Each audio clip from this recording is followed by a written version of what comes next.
मैंने तो यही मांग रखी है कि अगर वो मिल जाए ना तो उसे भी उसी तरीके का टॉर्चर होना चाहिए जैसा उसने मेरी माँ के साथ टॉर्चर किया है। और क्या पता था, और मैंने जब घर जाकर देखा मम्मी के सामने के दांत तक टूटे हुए थे, तो पक्का उसने ऐसे ही बहुत जोर से मारा होगा, तभी तो उसके हाथ में मिले थे ना। वो हमेशा दोष देता था कि तेरी बहनों को, तेरे परिवार को, तेरे बच्चों को भी मार डालूंगा। उसी तरीके की तड़पना चाहिए। मैं तो बोलती हूँ जिस तरीके उसने तो एक्सट्रीम लेवल तड़पाया ही था, उसको उसका भी एक्सट्रीम लेवल तड़पाना चाहिए। मैं तो यही चाहती हूँ कि जल्दी से जल्दी और वो मिल जाए, और वो जिंदा मिलना चाहिए ताकि उसको तड़पना तो पड़े। उसके बाद ऐसा कुछ नहीं करूँगा।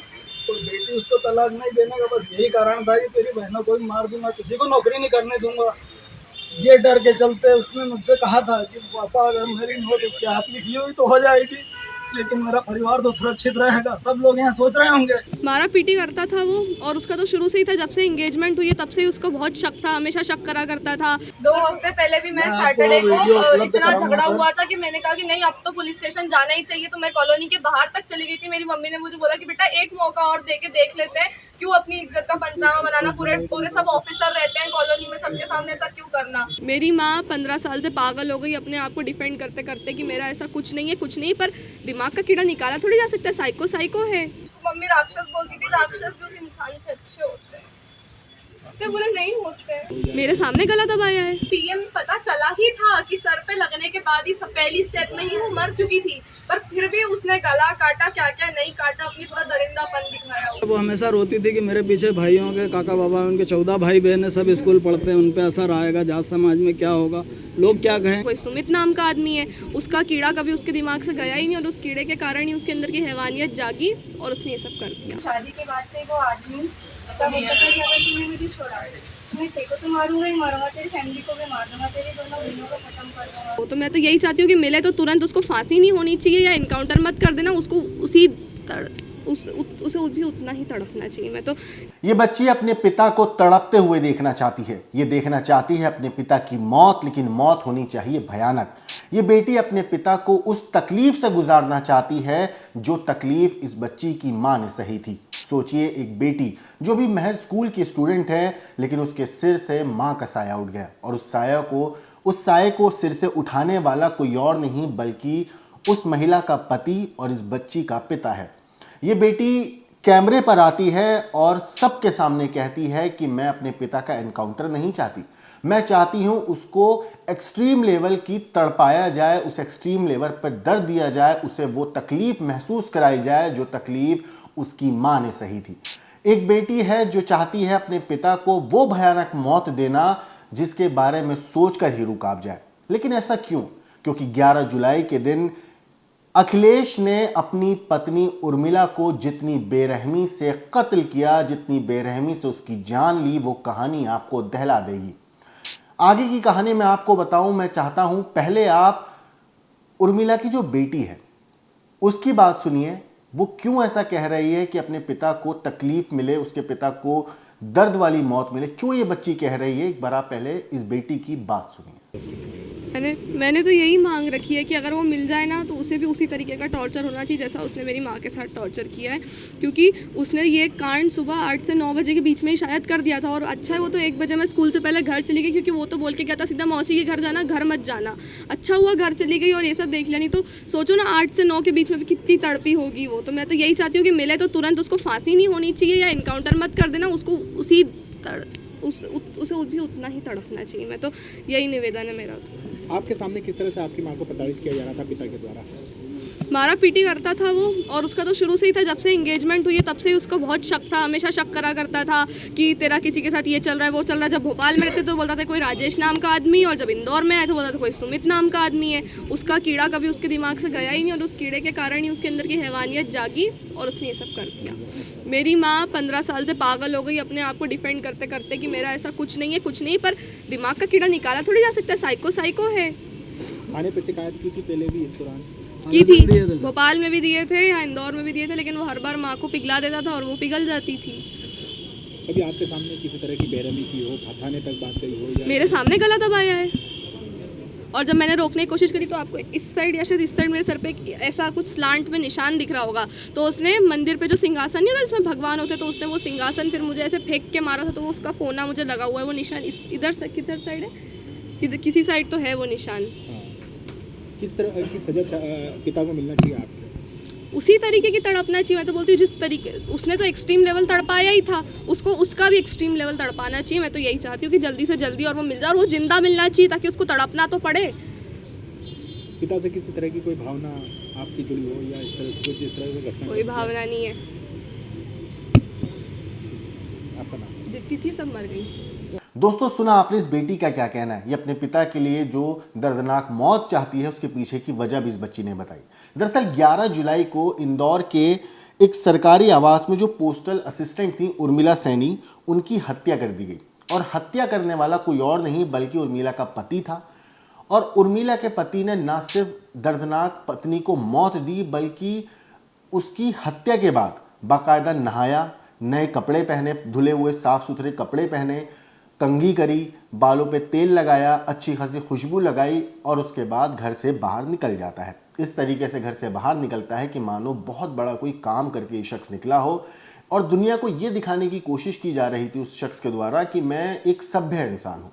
हालांकि किसी को इस बात का अंदाजा नहीं था कि चंद मिनट पहले ये शख्स अपने घर से अपनी पत्नी की हत्या करके आया है।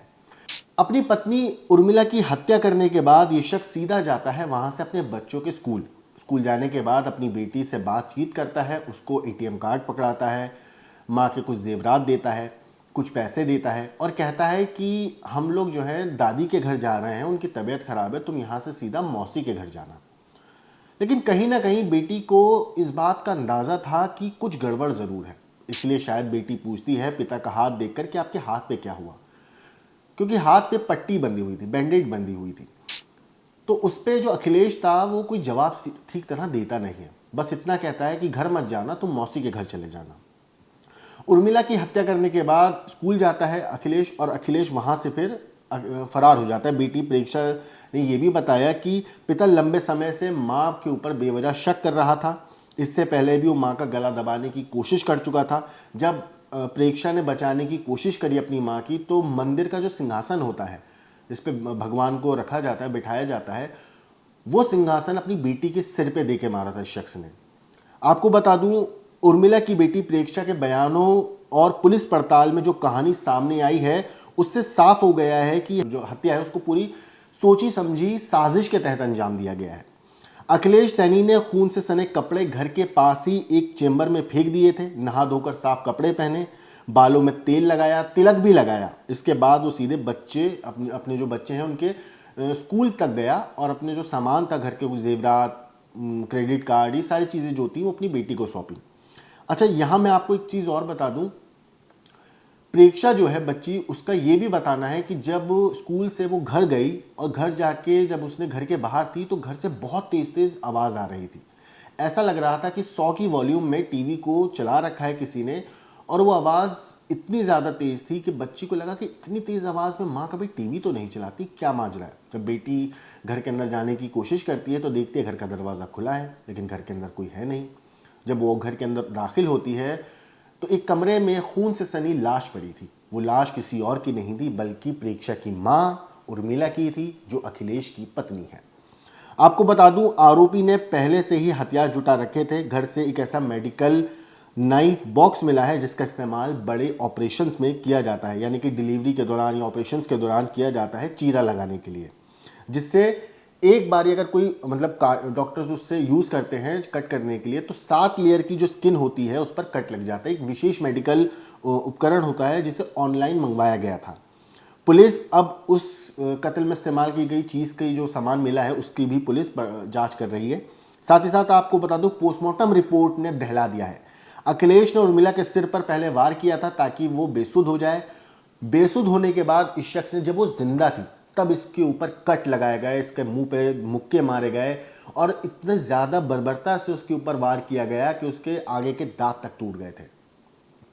अखिलेश ने भागने का प्लान भी पहले से बना रखा था, इसीलिए उसने बच्चों के स्कूल से लेकर रेलवे स्टेशन जाने तक का जो रास्ता चुना वो ऐसा रास्ता चुना जहां पर सीसीटीवी कैमरा नहीं थे। तो इसने इस हत्याकांड को अंजाम देने से पहले ही पूरी प्लानिंग कर रखी थी कि हत्याकांड को अंजाम देने के बाद किस रास्ते से जाएगा।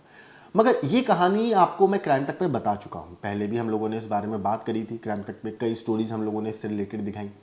मगर अब इस केस में सबसे बड़ा अपडेट जो आया है वो ये आया है कि पुलिस को रेलवे ट्रैक के पास एक लाश मिली है। दरअसल ऐसा कहा जा रहा है कि वो जो लाश है वो अखिलेश सैनी की है, यानी कि उर्मिला के पति और उसके कातिल की। पुलिस ने कहा है कि परिजनों को पहचान कराने के लिए बुला लिया गया है और ये पूरा मामला जो है जहां पे रेलवे ट्रैक के पास लाश मिली है उस जगह का नाम है गंजबा सौदा। यहाँ पे पुलिस को रेलवे ट्रैक के पास पिलर नंबर 925 के पास एक सिर कटी लाश मिली है। एक ऐसी लाश जिसका सिर नहीं था, सिर्फ धड़ मिला था। जब पुलिस को सूचना मिली तो पुलिस रेलवे ट्रैक पर पहुंची और ट्रैक पर पहुंचने के बाद पुलिस ने जब लाश की जेब चेक करी और पता किया उसमें मतलब कोई ऐसी पर्ची तो नहीं है या कोई शिनाख्त के लिए कोई कार्ड मिल जाए, तो उस लाश के सिर कटी लाश जो थी उसकी जेब से एक आधार कार्ड मिला और एक नोट मिला है, एक ऐसा नोट जो उसने अपने आखिरी वक्त में लिखा था। हालांकि उस लाश का सिर गायब है। पुलिस ने पटरी के आसपास जो सिर था उसे तलाशने की काफ़ी कोशिश करी। वैदिया जो इस पूरे मामले पे आपको बता दूं, जो शहर थाना टीआई हैं संजय वैदिया, उन्होंने बताया है कि पुलिस ने ट्रैक के आसपास करीब 6 किलोमीटर के जो एरिया था वहां पर जांच की, लेकिन उन्हें सर नहीं मिला है। अब पुलिस परिवार वालों को बुलाया गया है ताकि वो लाश की शिनाख्त कर सकें और ये कंफर्म हो पाए कि ये जो लाश है क्या ये वाकई अखिलेश की लाश है। लेकिन यहाँ हैरत की बात यह है कि अगर किसी का मान लिया रेलवे ट्रैक पर उसने अपनी जान भी दी है अखिलेश ने, तो उसका सिर अगर मान लो कटा भी है तो वो सिर इतनी दूर तो जाके नहीं गिरेगा कि वो वहाँ से गायब हो जाए। हो सकता है कि अखिलेश ने किसी और को मारकर वहाँ पर रख दिया हो। अब ये चीज़ सारी जो है तफ्तीश के बाद पता चलेगी कि क्या बाकी वो जो लाश है वो अखिलेश की है या उसने अपने आप को बचाने के लिए और पुलिस को गुमराह करने के लिए चाल चली है। अब ये तो वक्त आने पे जब पुलिस अपनी जांच करेगी तो तब पता चलेगा। लेकिन फिलहाल यही चीज़ इस पूरी केस में अपडेट है कि पिलर नंबर 925 के पास जो गंजबा सौदा जो इलाका है वहाँ पर रेलवे ट्रैक के पास पिलर नंबर 925 पर एक लाश पुलिस को मिली है जिसकी जेब से एक आधार कार्ड मिला है और एक नोट मिला है और उसी के बेसिस पे पुलिस को ये लग रहा है कि जो लाश है ये अखिलेश की है। हालांकि अब एक्चुअल में वो लाश किसकी है इस बारे में तो तफ्तीश के बाद जब पूरे चेकअप होंगे या टेस्ट होगा या शिनाख्त होगी तभी पता चल पाएगा, क्योंकि जैसा कि मैंने बताया कि हो सकता है क्योंकि अखिलेश 20,000 रुपये का उस पर इनाम पुलिस ने घोषित कर दिया था। पुलिस उसकी तलाश में अलग अलग टीमें लगी हुई थी और कहीं ना कहीं ऐसा हो सकता है कि अखिलेश ने खुद को बचाने के लिए एक ऐसी चाल चली हो कि किसी और की लाश वहाँ पर रख दी हो, उसका सिर काट के और उसकी जेब में सब सामान रख दिया हो। अब ऐसा है या नहीं ये तो पुलिस की तफ्तीश के बाद ही पता चलेगा, लेकिन इस केस में अभी तक यही अपडेट है। मगर आखिर में मैं आपको अखिलेश की हैवानियत की कहानी और बताना चाहता हूँ। एक ऐसी कहानी जो उसके अपने रिश्तेदारों ने बताई है, जो उसके ससुराल के लोग हैं, जो उसकी पत्नी की बहनें हैं उन्होंने बताई है और ख़ास तौर से जो अखिलेश की बेटी है उसने जो कहानी बताई है। तो एक बार आप अखिलेश की बेटी प्रतीक्षा और उसके ससुर अखिलेश के और अखिलेश की जो पत्नी थी उर्मिला, उनकी बहनों ने जो कहानी बताई है, मैं चाहता हूँ एक बार आप वो कहानी सुनिए। कि उसके दिमाग में हमेशा शक भरा रहता था, तो उसने अब आजकल के नए बच्चों को सब मालूम है टेक्नोलॉजी क्या होती है। उसने बिटिया के मोबाइल में व्हाट्सएप में कुछ डाल रखा था, तो उसके दिन भर की गतिविधियाँ सुनता था वो। शाम को बैठ के रोज़ डेली का नियम था, वो बिल्कुल सुनता था फलाने सर से क्यों बात की, फलाने रिश्तेदार से क्यों बात की। और जब विवाद ज़रूरत से ज़्यादा बढ़ते गए तो इंदौर में मतलब कहने का वो थाने में आवेदन दिया था, तो उसके पहले मैंने उनको कहा था कि तुम तो 24 घंटे उसकी निगरानी कर रहे हो, उसके मोबाइल की हर गतिविधि सुन रहे हो, तो कोई एक ऐसा 5% कोई क्लू बता दो कि मेरी बेटी किसी के साथ मतलब दुर्व्यवहार या इसका किसी के साथ लगाव है। एक नहीं बता पाया, एक लाइन नहीं बता पाया वो आदमी। क्यों इनके साथ रह रही थी, सब कुछ इतना पता नहीं। वो हाँ, यही तो मुद्दे की बात है कि क्यों रह रही थी। वो हमेशा दोष देता था कि तेरी बहनों को, तेरे परिवार को, तेरे बच्चों को भी मार डालूंगा। भाई शुरुआती ख़राब थी, उसको समझाते थे कि छोड़ दे। वो हमेशा रोती थी कि मेरे पीछे भाइयों के काका बाबा, उनके 14 भाई बहन है, सब स्कूल पढ़ते हैं, उन पर असर आएगा, जात समाज में क्या होगा, लोग क्या कहेंगे। इस डर को उसने अपने दिल में बिठा लिया था कि मेरा जो होना होगा वो होएगा, लेकिन मेरे भाई बहन तो सुरक्षित रहेंगे। लेकिन आज 2 दिन बीत चुके हैं, आरोपी अभी भी गिरफ्त हम वही निवेदन देने आए थे और पुलिस विभाग से हमारी यही मतलब कहने का कि इच्छा है कि उसको मतलब जल्द से जल्द अरेस्ट करके, मैं तो चाहता हूँ बेटी का बाप होने के नाते कि उसका इनकाउंटर कर दो सर, कोर्ट कचहरी में छूट जाएगा वो। इनकाउंटर होगा तो वो दर्द कैसे मिलेगा? हाँ बेटा ठीक है, मेरा तो यही निवेदन है।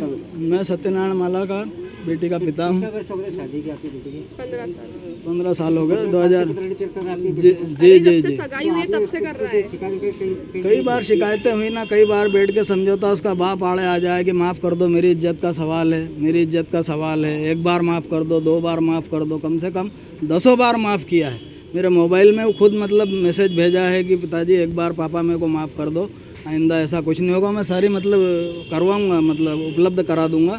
और पहले भी उसको बुरी तरीके से मारा है तो होठ होठ से खून वून निकल रहा है, वो फोटो है मेरे पास मोबाइल में अवेलेबल होगी तो वो भी मैं अवेलेबल करा दूंगा। आपकी बेटी आपके पास घर पर आती जब आप परेशानी बताती होगी आप? परेशानी बताती थी 25%, 75% हमेशा छुपाती रही, हमेशा बताती नहीं थी कि मतलब रहने दो पापा, बदनामी होगी, रहने दो, मैं जैसी भी हूँ ठीक हूँ उसके साथ में।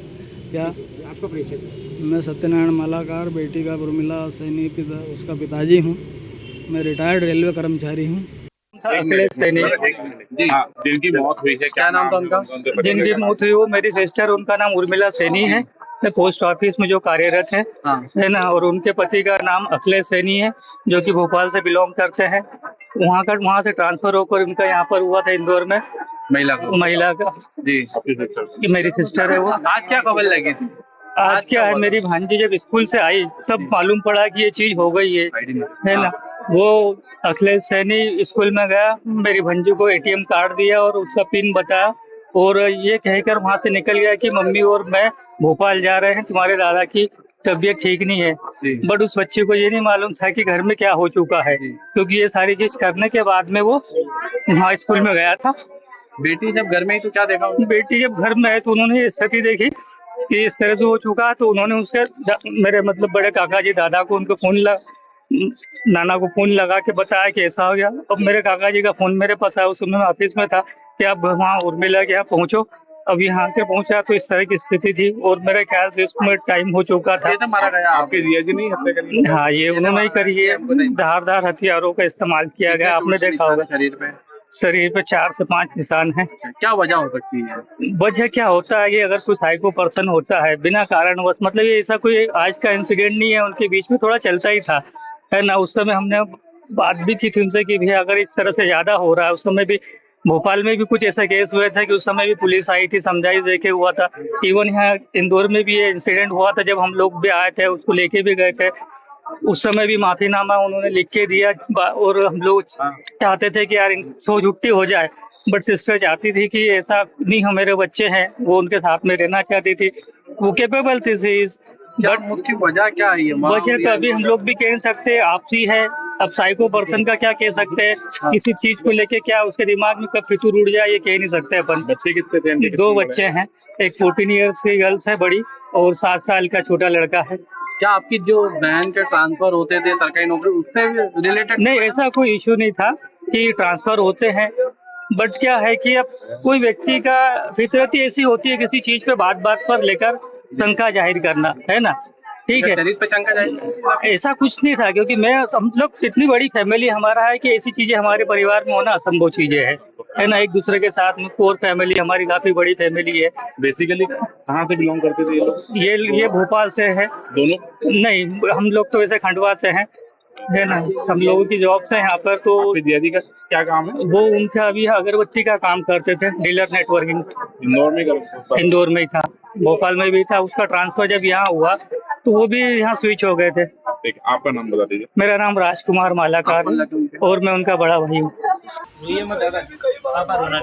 मार की है और कई बार माफी मांगी है। निशादपुरा थाने में बेटी ने आवेदन दिया था, इसका बाप हर बार आड़े आ जाता था कि मेरी इज्जत रखो, माफ कर दो, एक बार मेरी इज्जत का सवाल है, हर बार आड़े आता था। इसलिए वो शैतान इतना आगे बढ़ा। उसका माफीनामा खंडवा में भी आके उसने वकील के थ्रू स्टाम्प पे लिखा हुआ जो मेरे पास खंडवा में रखा हुआ है। और 21 जुलाई की चेट में मेरे को बोलता है, मोबाइल में मेरे पास है, मुझे माफ़ कर देना, आखिरी बार माफ़ कर दो, आज के बाद ऐसा कुछ नहीं करूँगा। तो बेटी उसको तलाक नहीं देने का बस यही कारण था कि तेरी बहनों को भी मार दूंगा, किसी को नौकरी नहीं करने दूंगा। ये डर के चलते उसने मुझसे कहा था कि पापा अगर मेरी नोट उसके हाथ लिखी हुई तो हो जाएगी, लेकिन मेरा परिवार तो सुरक्षित रहेगा। सब लोग यहाँ सोच रहे होंगे 12-13 साल हो गए शादी को, तलाक क्यों नहीं दे दिया भाई? तो नहीं तलाक देने का उसके मन में ये डर बैठा हुआ था, ये कारण था, इसलिए उसने उसका तलाक नहीं दिया। सर 4 बार थानों में हमने उधर निशातपुरा भोपाल, यहाँ जूनी इंदौर, सहयोगिता गंज की कोई, यहाँ मनोरमा गंज में एक बार करा है। मतलब 4 थानों में हम 4 बार कंप्लेंट डालने गए और वो आदमी वहाँ जाकर दीदी को बोलता था sorry Bittu, I love you, मैं तुम्हारे बिना नहीं जी सकता, मैं अब नहीं करूँगा ऐसा ऐसा बोल के वो दीदी को डाइवर्ट कर देता था और कंप्लेंट तक नहीं, मतलब सिर्फ माफीनामा लिख के बात खत्म हो जाती थी। मतलब ऐसा नहीं यही कि होता था साहब, हमने माफीनामा। कोशिश की थी कि हम इनका डिवोर्स करा दें और वो 2 हफ्ते पहले भी मैं मैं आपको सैटरडे को वीडियो उपलब्ध इतना कराऊंगा झगड़ा सर। हुआ था कि मैंने कहा कि नहीं अब तो पुलिस स्टेशन जाना ही चाहिए, तो मैं कॉलोनी के बाहर तक चली गई थी। मेरी मम्मी ने मुझे बोला कि बेटा एक मौका और दे के देख लेते हैं, क्यों अपनी इज्जत का पंचनामा बनाना, पूरे सब ऑफिसर रहते हैं कॉलोनी में, सबके सामने ऐसा क्यों करना। मैं नहीं मानी, फिर भी मेरी मम्मी कसम दे के मुझे वापस ले आई और देखो ना उसको मौका देने का, अरे उसको मम्मी राक्षस बोलती थी, राक्षस भी उस इंसान से अच्छे होते हैं। अभी फिलहाल ये गंज बासौदा जो सिटी पुलिस है उनके द्वारा खबर की गई थी, कोतवाली पुलिस के द्वारा संयुक्तगंज पुलिस को खबर की गई थी कि एक जो डेड बॉडी है वो मृत अवस्था में जो अखिलेश सैनी की प्रतीत होती है और रेलवे ट्रैक पर मिली हुई है। इस पर से परिजन गए हैं और थाना प्रभारी के द्वारा बताया गया है कि परिजनों ने उसकी शिनाख्त कर ली है। इसमें जो घटना है इस प्रकार है, कुछ दिनों पूर्व ये जो अखिलेश सैनी है उसके द्वारा अपनी पत्नी उर्मिला सैनी की हत्या करने का आरोप था। हत्या करने के बाद वो फरार हो गया था और अपना ATM कार्ड अपनी बच्ची को दे गया था, जो कि उर्मिला सैनी का ATM कार्ड था, उसको बच्ची को दे के चला गया था। उसके बाद घर पर बच्ची आई, जब उसने गेट जब खोला था उसको पता चला कि उनकी हत्या हो गई है। इस पर से FIR रजिस्टर की गई थी। उसके बाद लगातार इसके CCTV फुटेज में भी इसको देखा गया, रेलवे स्टेशन की तरफ जाता हुआ दिखाई दिया, फिर बाहर निकलता हुआ दिखाई। तो कई ऐसे मिसिंग लिंक्स थी जिससे CCTV पूरे तरह से स्पष्ट नहीं थे। उसकी गिरफ्तारी के लिए लगातार प्रयास किए गए थे और प्रयास करते हुए उसको जब गिरफ्तारी में सुनिश्चित करने के लिए इसमें DCP जोन 3 के द्वारा इसमें 10,000 रुपये का इनाम घोषित किया गया था। 20,000 के लिए भी प्रपोजल गया था, लेकिन तब तक ये सूचना आ गई इस तरह से कि वो अखिलेश सैनी की डेड बॉडी है, जो कि परिजनों के द्वारा शिनाख्त कर दी गई है, ऐसा कि थाना प्रभारी ने बताया था। उर्मिला सैनी इसमें सहायक डाक अधिकारी थी और इसमें फिलहाल इसमें अब चूंकि मर्ग कायम किए जाकर वो वहाँ पर उसकी जांच करेंगे और जांच के बाद वो मर्ग डायरी, चूंकि यहाँ पर पहले से मामला पंजीबद्ध है, इसमें FIR रजिस्टर्ड हत्या की, तो उसमें डायरी यहाँ पर आके उस पर इन्वेस्टिगेशन की जाएगी। दोस्तों, इस पूरे केस के ऊपर आपकी जो कुछ राय है कमेंट करके जरूर बताइएगा। बाकी देश और दुनिया की क्राइम की खबरों के लिए देखते रहिए क्राइम तक।